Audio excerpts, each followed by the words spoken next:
And another way we're fighting climate change while standing up for families and growing the economy is through pollution pricing. For example, a family of 4 here in Bridgewater will get a climate action incentive check worth $272 every 3 months starting this July.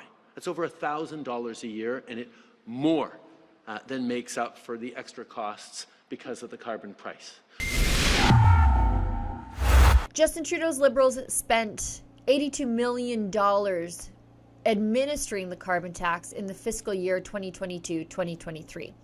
The cost to administer Justin Trudeau's ever-escalating tithe to the climate gods in an effort to save Canadians from global boiling was uncovered in an inquiry of ministry posed by Alberta Conservative MP Chris Warkentin. Climate action is at once urgent and an enormous economic opportunity. That's what we've been driving at, that the environment and the economy go hand in hand. Canadians know this. A recent poll shows that 75% of Canadians agree that climate change is a threat that requires urgent action. And more than half are concerned about the impact of climate change on the economy.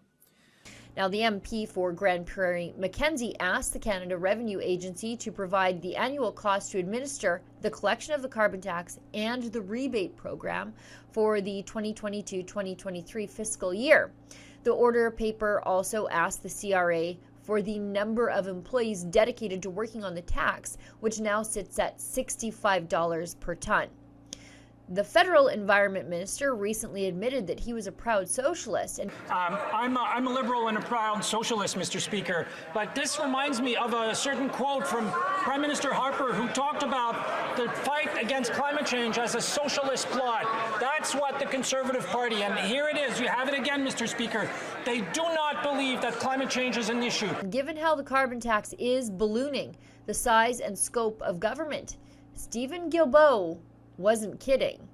The cost to administer the collection of the fuel charge portion of the carbon tax was $33,980,126, with a little over 223 full-time employees dedicated to working on the collection side of the carbon tax.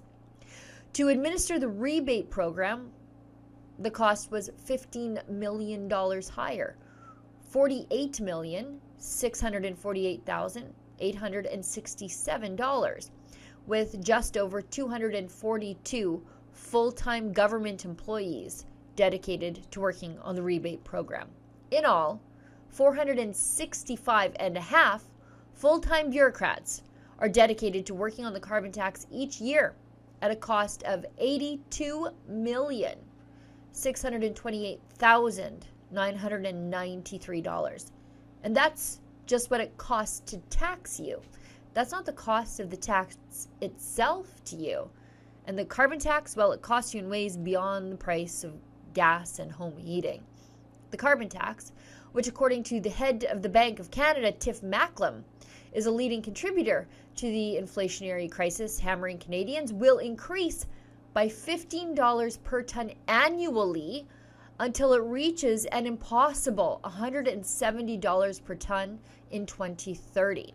One question is, because the carbon tax is going up, right, over time. So one question is, how much are the increases in the carbon tax adding to inflation each year? And that number is about 0.15 percentage points of inflation. And that's the direct impact on those three components. Perfect, thank you. The second question you asked me was, what would be the effect if the carbon tax, what would be the effect on inflation if the carbon tax was eliminated? And that would create a one-time drop in inflation of 0.6 percentage points. Okay. So that would last 1 year, and since you can only eliminate it once, the next year it would have no effect on inflation. Trudeau has repeatedly said that Canadians are scared of climate change. The fact of the matter is, Mr. Speaker, Canadians are afraid of climate change. They're afraid of the extreme weather events. They're afraid of the concerns we have about a brighter future. And what we are doing is fighting climate change every day. Friends, are you truly scared of climate change, or are you scared of the cost of governments fear-mongering you about climate change? For Rebel News, I'm Sheila Gunn Reid. The carbon tax is just one small part of the green globalist agenda to control your life. To sign our petition against the Great Green Reset, please go to nogreenreset.com.